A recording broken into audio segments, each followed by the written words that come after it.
আমাদের রক্তিম শুভেচ্ছা এবং অভিনন্দন জানাই।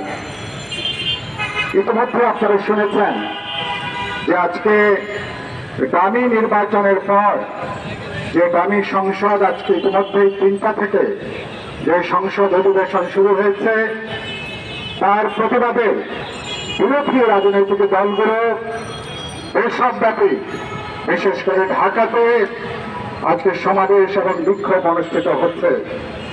উত্তরাতে সেখানে বিএনপির স্ট্যান্ডিং কমিটির সদস্য ডক্টর মঈন খানকে কোনো কারণ ছাড়া, কোনো উস্কানি ছাড়া পুলিশ গ্রেপ্তার করে থানায় নিয়ে গিয়েছিল।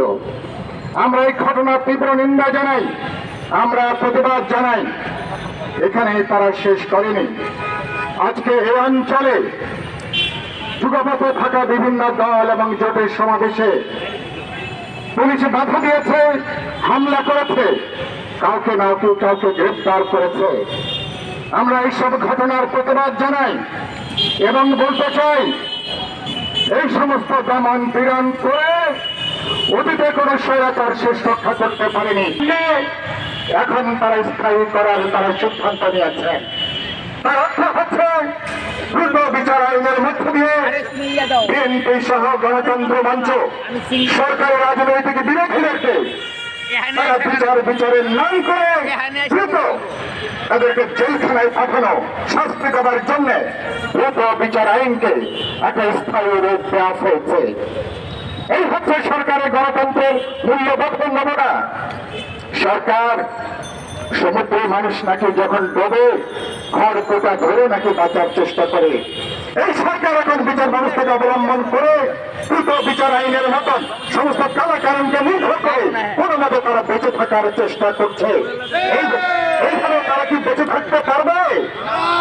বন্ধুগণ, আজকে আরো খারাপ খবর। আজকে দুর্নীতির ব্যাপারে, দুর্নীতির যে সূচক, সেই সূচক আজকে পিআইবি সেই সূচকও আজকে প্রকাশ করেছে। গত 1 বছরের মধ্যে বাংলাদেশে দুর্নীতির সূচকে আরো 2 ধাপ নিচে নেমে গেছে।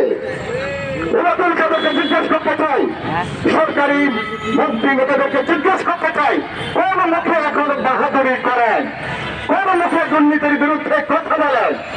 দুর্নীতিবাজ কারা? তারা তো সরকারের ভেতরে, তারা মন্ত্রী পরিষদে, তারা সংসদে, সরকারের উপর থেকে নিচ পর্যন্ত সবটাই আজকে দুর্নীতিবাজরা তাদের আজকে দখলে। ফলে বাংলাদেশের অবস্থা এতই শোচনীয়, দক্ষিণ এশিয়ার মধ্যে